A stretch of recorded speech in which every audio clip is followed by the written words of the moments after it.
Christ revient, il dit sa vérité, lettre 1. Mon baptême.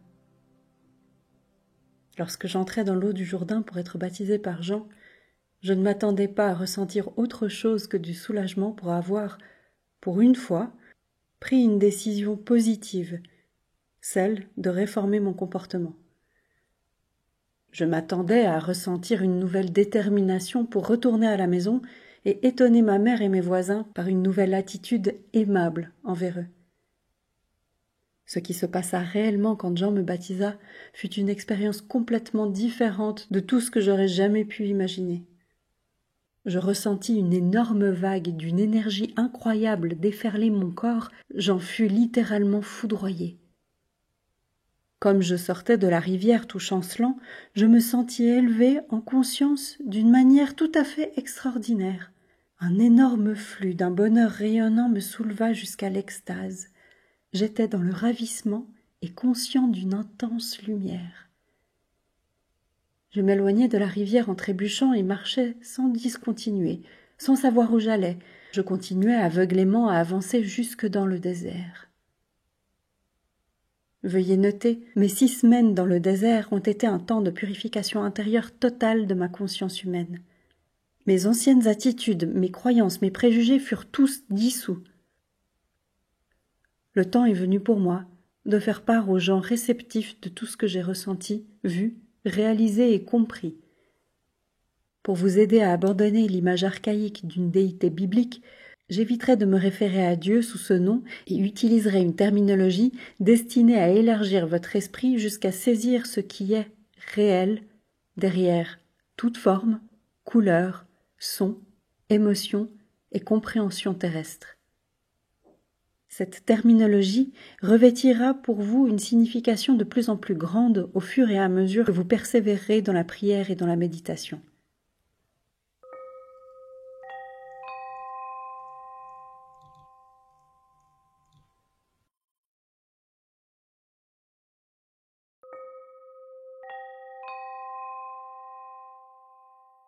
Ce que je ressentis dans le désert.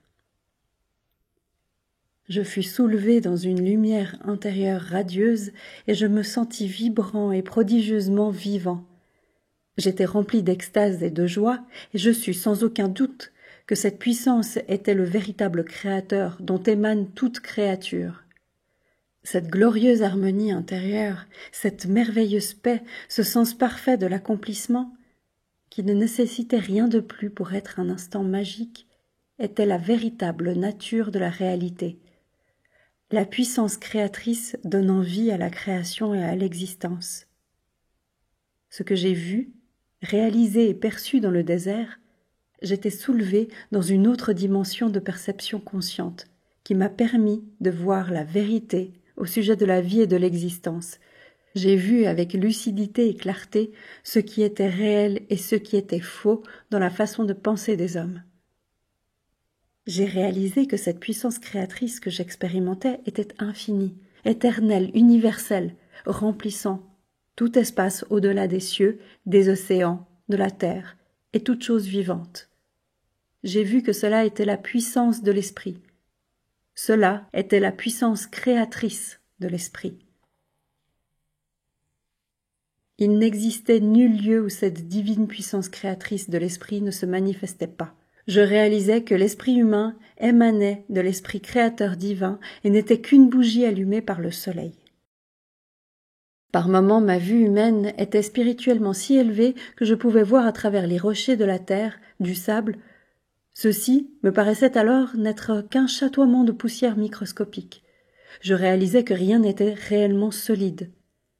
Aussitôt que j'avais des doutes qu'il pût en être ainsi, les changements dans le phénomène cessaient et beaucoup plus tard je découvris que mes pensées, si elles étaient fortement imprégnées de conviction, pouvaient opérer des changements dans ce chatoiement de poussière, que la science nomme aujourd'hui des particules chargées électriquement, et donc produire des modifications dans l'apparence du rocher ou de toute chose que j'étudiais. C'est à ce stade que j'en vins à réaliser l'effet puissant que peut avoir sur l'environnement la conviction ou une foi inébranlable lorsqu'elle s'exprime par un ordre ou une simple croyance. Le plus saisissant était de réaliser en totale ouverture d'esprit et en état de conscience cosmique que tout ce dont j'étais témoin était réellement la puissance créatrice de l'esprit divin lui-même, rendu visible par le chatoiement de poussière infinitésimale.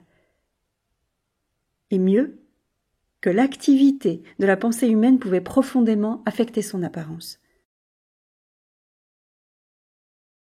Je réalisais qu'il n'y avait rien de solide dans l'univers, que tout ce qui était visible était une manifestation d'un certain état de conscience qui déterminait la composition et la forme de ce chatoiement de poussière. Ainsi, toute forme extérieure était l'expression de la conscience intérieure. Je réalisais que vie et conscience n'étaient qu'une seule et même chose. Il était impossible de dire « ceci, c'est de la vie » et « cela, c'est de la conscience ». La conscience était la vie et la vie était la conscience, et toutes deux étaient la puissance créatrice de l'esprit divin universel au-delà, au-dedans et derrière l'univers. Je réalisais que les hommes attribuaient une importance prépondérante à l'individualité et à la forme. Ils ne pouvaient imaginer l'esprit et l'intelligence opérant effectivement de toute autre manière que par le moyen de la forme individuelle. C'est pourquoi les Juifs s'étaient créé une image mentale d'un immense être suprême doté de tous les attributs positifs et négatifs de l'être humain. De ce fait, les prophètes pouvaient croire et parler du courroux de Jéhovah, de ses menaces de punition, de ses sous-formes de maladies et d'épidémies en punition de l'entêtement des humains. Mais ces images mentales, réalisais-je, étaient des mythes, elles n'existaient pas. Je perçus qu'en tout domaine de l'existence, c'était l'esprit, l'expression de l'intelligence qui était le facteur primordial présidant à la création et à l'homme lui-même. En conséquence, la genèse devait être formulée de la manière suivante. Avant toute création était l'esprit universel, la puissance créatrice derrière et en la création elle-même. Ayant vu avec une telle clarté et sans équivoque possible que la puissance créatrice de l'esprit universel était partout, dans l'infini des cieux, ainsi que, sous sa forme active, dans les formes terrestres, je reçus intérieurement l'ordre de regarder autour de moi, où je ne voyais que du gravier et des rochers. Puis, soudainement me fut présenté le tableau d'un paysage superbe, où poussaient toutes sortes de plantes, de buissons et d'arbres concevables. Des oiseaux voltaient dans les arbres, des animaux paissaient dans l'herbe. Regardant cette vision avec stupéfaction, je vis que les plantes et les arbres, chacun d'eux, et oui, même les oiseaux et les animaux, étaient en réalité composés d'une centaine de communautés d'entités infiniment petites, que vos scientifiques modernes appellent des cellules, œuvrant continuellement dans un esprit de coopération totalement harmonieux pour produire la substance et les divers organes du système intérieur et de l'apparence extérieure de l'entité vivante complète. Je continuai cette prodigieuse activité pendant très longtemps, bien que le temps n'eût plus aucune signification pour moi. Regardant et regardant encore, je pensais, qui devinerait qu'à l'intérieur de ces enveloppes de poils, de plumes, de peau, règne une aussi intense activité de minuscules communautés d'entités, travaillant en coopération pour donner vie, forme, nourriture, guérison, protection et longévité au corps de tant d'espèces différentes. C'était l'accomplissement intelligent du travail qui attirait mon attention. Ainsi, le travail, réalisais-je, fait partie intégrante de l'activité de la puissance créatrice depuis la moindre entité ou cellule à l'intérieur des systèmes vivants jusqu'à l'entité la plus évoluée dans l'univers, l'homme lui-même. Dans le système de tout être vivant, tout le travail était en fin de compte sous la direction de la puissance créatrice divine, en laquelle se trouvaient tous les plans et desseins de la création. Je vis que tous ces plans et desseins étaient en réalité des formes de conscience et pouvaient s'appeler des paroles, puisque chaque parole signifie forme de conscience très particulière. Ainsi, la parole de la conscience de la puissance créatrice se manifestait dans le monde visible. La parole, et par conséquent le modèle de conscience, subsiste dans l'esprit créateur divin en se reproduisant en permanence. Je vis alors que chaque chose dans l'univers vivait, se mouvait et avait son être dans la puissance créatrice de l'esprit universel. lequel était infini et éternel, est la seule vraie réalité derrière toutes ces manifestations de formes individualisées. Je sentis monter en moi un flot de louanges pour tout ce que contenait le monde et qui provenait de cette suprême puissance créatrice de l'Esprit divin, tout en y résidant. Je m'émerveillais de toute cette activité secrète qui se produisait à jamais en toutes choses, corps humain y compris, et je me demandais comment il se pouvait que toutes ces unités infiniment petites travaillassent en totale intelligence, selon des plans spécifiques pour produire infailliblement les formes proposées.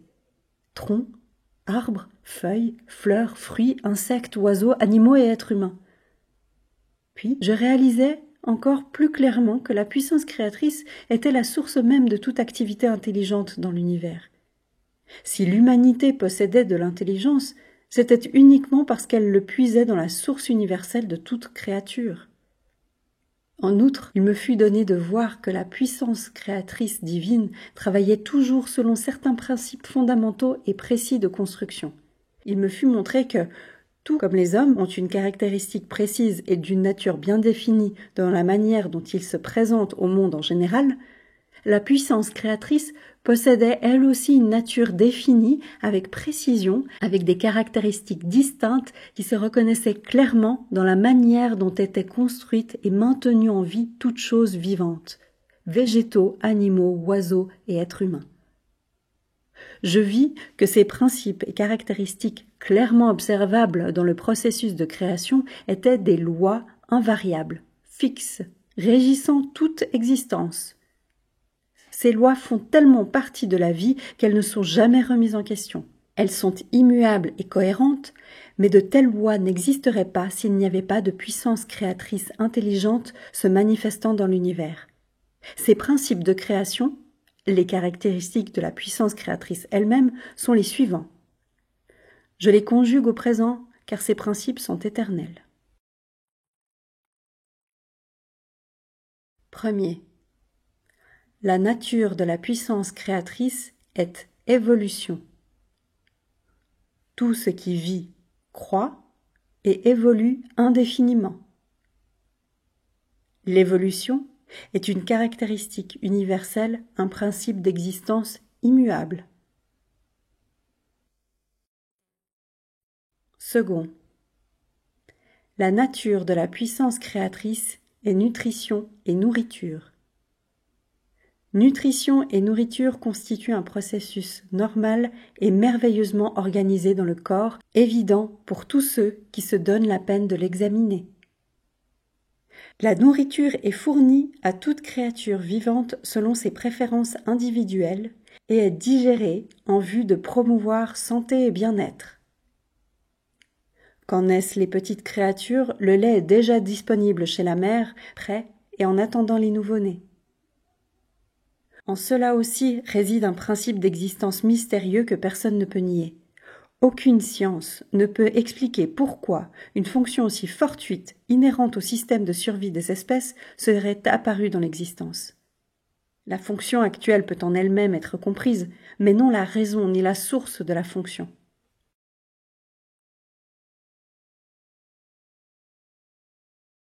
Troisième.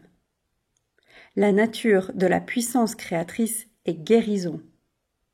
La guérison est une caractéristique naturelle de l'existence et on peut la considérer comme un processus de perfectionnement naturel qui s'instaure pour assurer le bien-être individuel. Mais personne ne peut expliquer ce qui induit l'activité de guérison.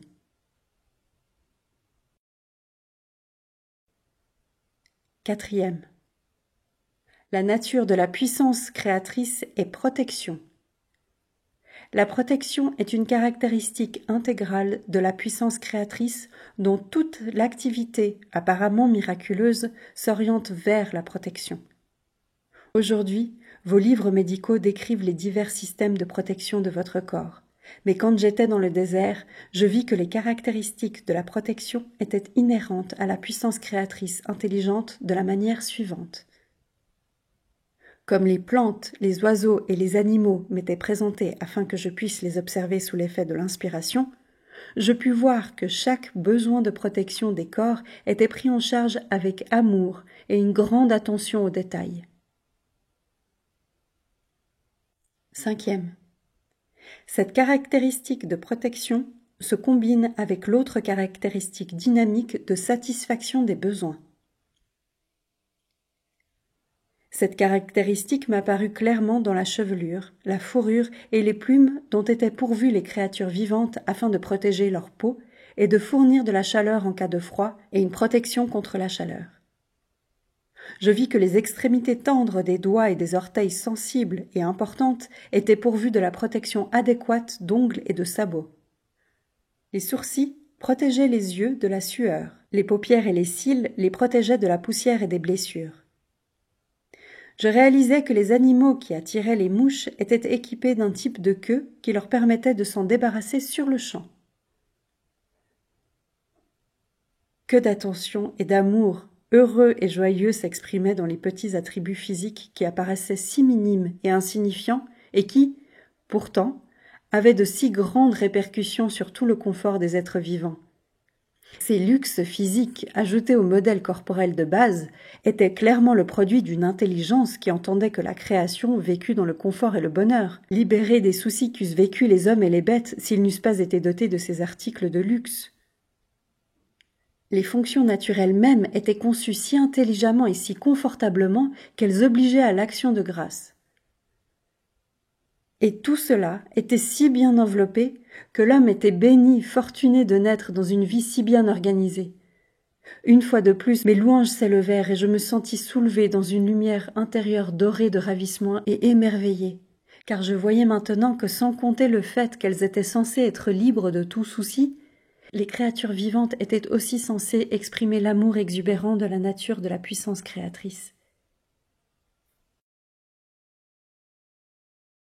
C'est ainsi qu'elles étaient équipées de membres, bras et mains, jambes et pieds, doigts et orteils, pour leur permettre de se mouvoir, de courir, de sauter et danser, pour pouvoir exprimer leurs pensées et leurs émotions les plus intimes. Je sentis même que si le genre humain avait envie de voler et d'avoir des ailes, en croyant de tout son cœur qu'il le pouvait, il lui pousserait finalement un organe supplémentaire qui le lui permettrait. C'est à ce stade de compréhension de la nature de la puissance créatrice que je pris pleinement conscience de l'amour qui dirige l'œuvre de la puissance créatrice intelligente et universelle. Comme je méditais cet amour, je réalisais que dans la création, la mère nourrit, protège, satisfait aux besoins et essaye de promouvoir la guérison de sa progéniture. C'est là l'activité de l'amour. 6e.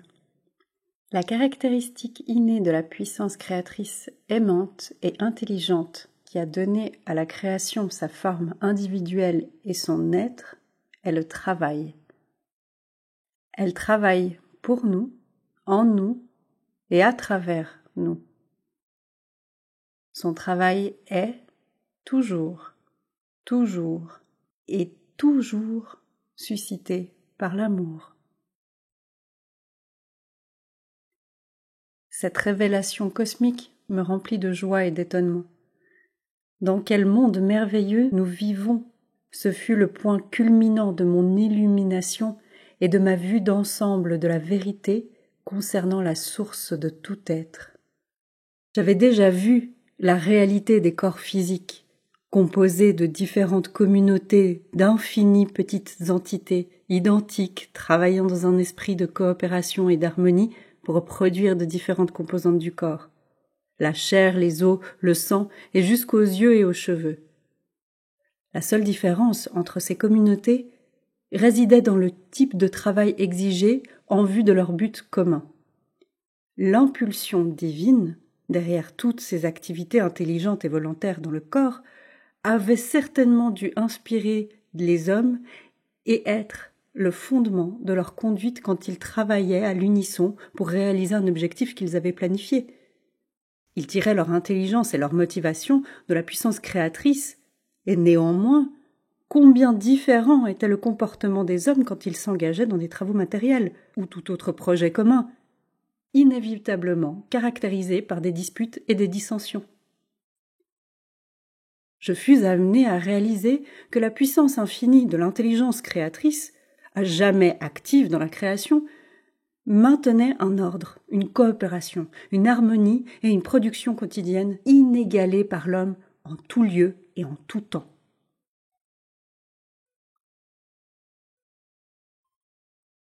Septième. La survie est une caractéristique naturelle de la puissance créatrice.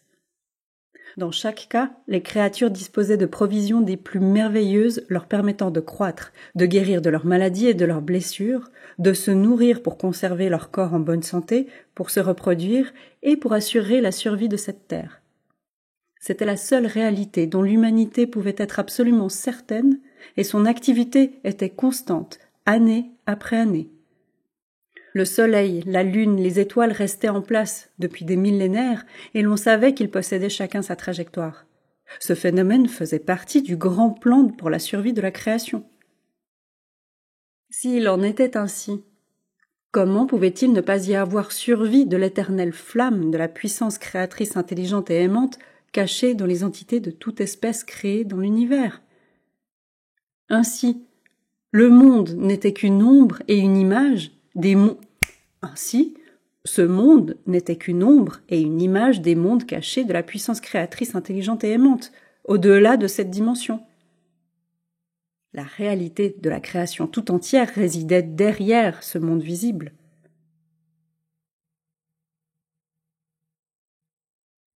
Huitième.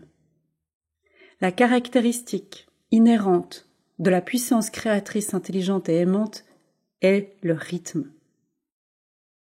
Je vis qu'il y avait un rythme opérant dans ce monde. Toute chose était soumise aux saisons qui commandaient la floraison et le bourgeonnement de la vie, une saison de croissance amenant une saison de mûrissement et de moisson, ainsi que la production de semences qui assurait la survie de la vie végétale. Puis venait le lent dépérissement et le repos hivernal. Mais rien de ce qui était créé et vivant ne pouvait s'éteindre. Le soleil et la lune exprimaient ces caractéristiques dans l'univers. Ce rythme pouvait être constaté chez les femelles de toutes les créatures. Ainsi, tout dans la création avait son temps d'apparition et son temps de moisson. Il s'ensuivait que l'homme lui-même était soumis à des temps de croissance et d'épanouissement et à des temps de sommeil.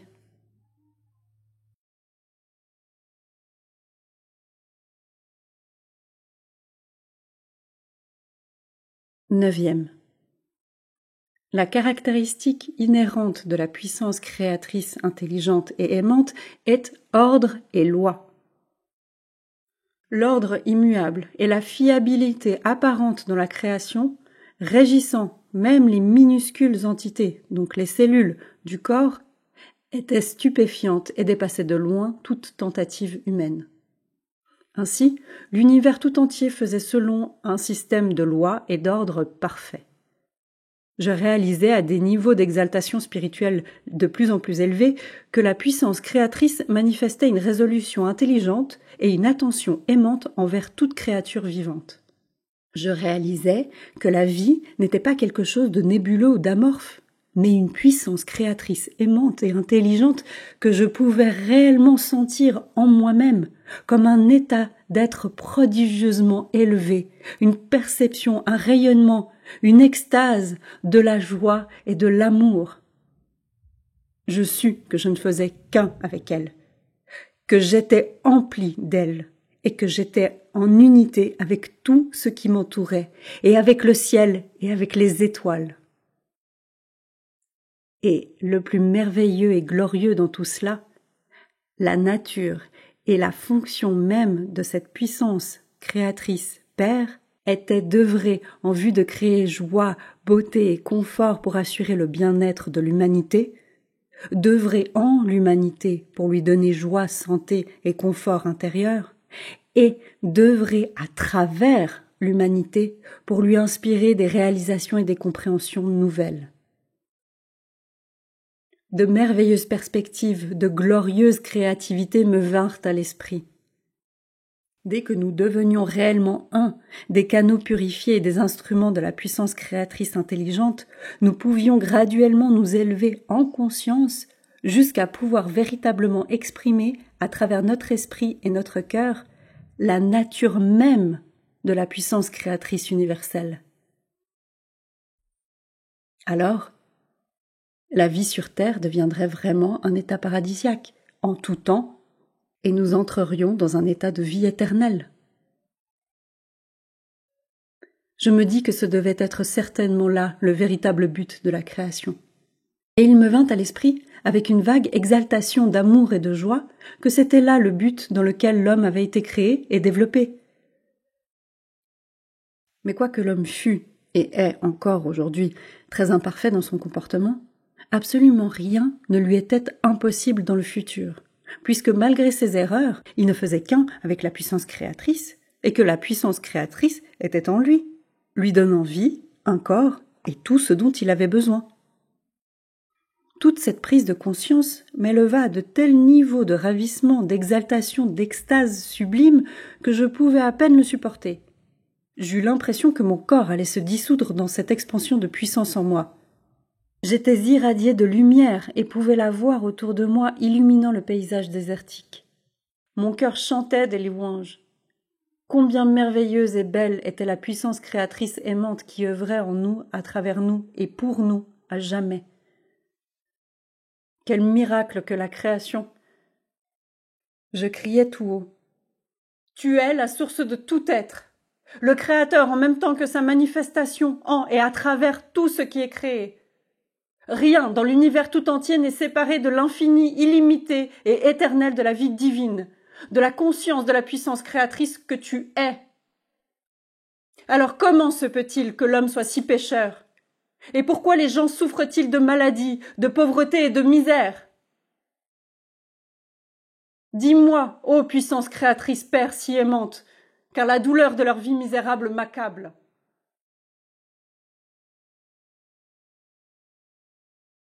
Il me fut alors donné de voir la réalité des conditions terrestres de toute créature vivante.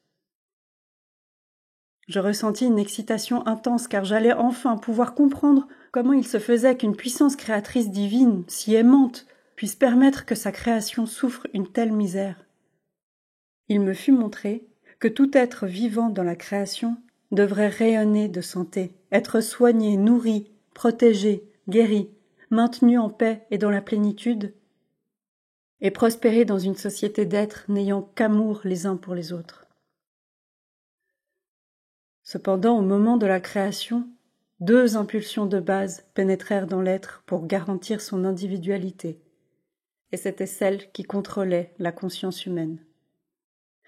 Ces impulsions m'ont été expliquées en détail, mais cette connaissance est réservée pour une lettre future, quand vous serez plus en mesure de la comprendre. Il me fut montré l'éclatante vision suivante. Tout d'abord, je vis un bébé nouveau-né sous la forme d'une lumière, une forme de vie de la puissance créatrice. Le bébé, grandissant pour devenir un enfant puis un adulte, je vis graduellement diminuer la pure lumière de la puissance créatrice, puis finir par être complètement obscurci par une couche dense de chaînes et de cordes. Je demandai la signification de cette vision et il me vint à l'esprit une compréhension claire qui pourrait s'exprimer dans les termes suivants. De la naissance à la mort, les gens croient et affirment que leurs 5 sens, la vue, l'ouïe, le toucher, l'odorat et le goût, traduisent correctement leur propre réalité et celle de l'univers qui les entoure. De ce fait, et parce qu'ils tirent leur puissance d'esprit directement de la puissance créatrice divine, il en est fait selon leurs croyances. Chaque chaîne représente les pensées habituelles d'une personne, ses réponses à autrui et aux événements, ses préjugés, ses haines, ses animosités, ses anxiétés, ses chagrins, qui tous le lient et éteignent la lumière de sa vision intérieure tirée de la puissance créatrice. Il croit qu'il croît et mûrit selon les normes du monde qui lui permettront d'aller de l'avant et de réussir, le but de la plupart des personnes sur Terre. En fait, plus il acquiert de maturité et de savoir-faire dans ses entreprises matérielles, plus ses chaînes et ses cordes l'emprisonnent dans les griffes des impulsions jumelles. Attachement, rejet. En outre, chaque chaîne est forgée de désirs égoïstes et malhonnêtes, d'avarice, d'agression, de violence et de viol.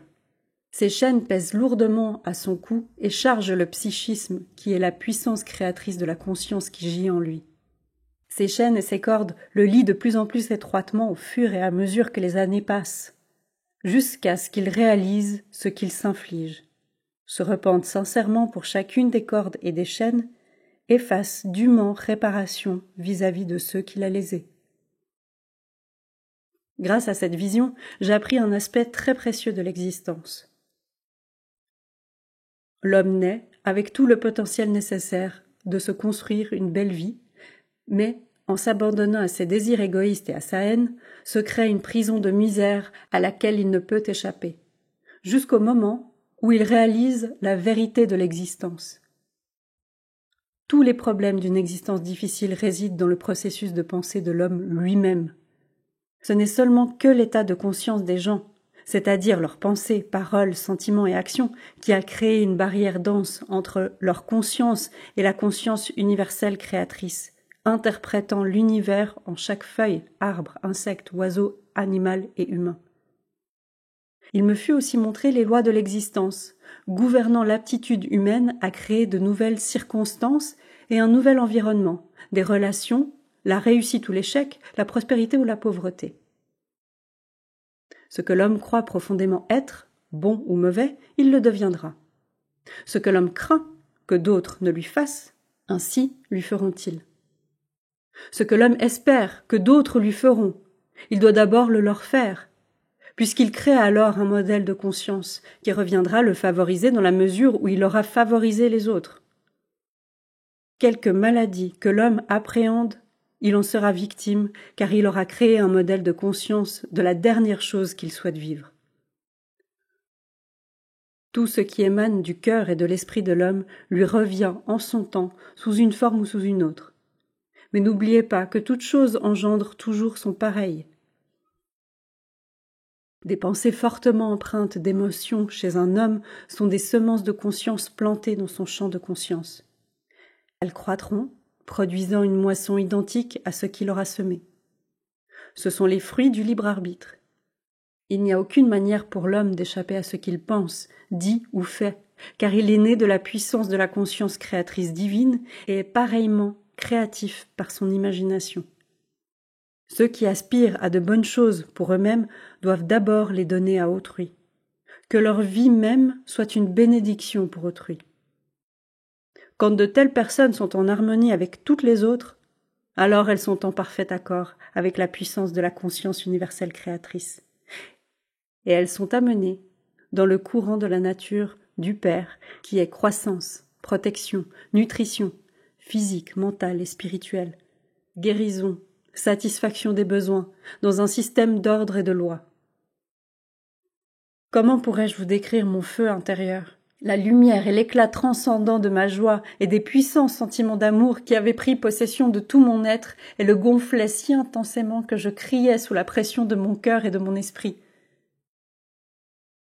Ils étaient si puissants qu'il me semblait qu'ils allaient dissoudre ma forme corporelle. Tandis que je recevais cette compréhension suprême, sublime, de réalité, de la source de notre être et de vraie nature, de la création même et de l'humanité, je fus ravie en esprit et mon corps devint aussi léger que l'air. À ce moment, alors que j'étais élevée dans la puissance créatrice divine, j'étais en effet presque une personne divine, expérimentant un degré élevé de la nature de la puissance créatrice Père en moi et ressentant sa puissante énergie et sa sollicitude bienveillante pour toute l'humanité. C'est pourquoi j'ai pu dire par la suite et en toute vérité, moi seul connais et ai vu le Père. À ce moment, comme je désirais enseigner, guérir, réconforter, édifier, nourrir et débarrasser les hommes de leurs souffrances et de leur misère, je rêvais de les libérer de leur crainte d'un Dieu vengeur mythique. Alors je revins pour leur annoncer la vérité. Avec quelle fougue j'ai mis l'accent sur la réalité de l'amour parfait de la puissance créatrice Père, subvenant à leurs moindres besoins. Et il leur suffisait de demander, chercher, frapper, pour que tous leurs besoins, de quelque nature fussent-ils, leur soient accordés. Avec quelle joie je leur annonçais la bonne nouvelle que la rédemption de la souffrance était à leur portée s'ils voulaient seulement faire le nécessaire pour purifier leur esprit et leur cœur des impulsions jumelles de l'être manifesté. Ce devait être simple, pensais-je. Il suffisait d'avoir de la compréhension et de la maîtrise de soi. Je descends vers vos niveaux de vibration pour me replacer dans mon état d'esprit alors que j'étais dans le désert. Il vous sera d'une aide infinie pour votre compréhension d'essayer de pénétrer mon état d'esprit de conscience d'alors. Tant de choses, telles mes guérisons et ma marche sur les eaux, vous deviendront évidentes.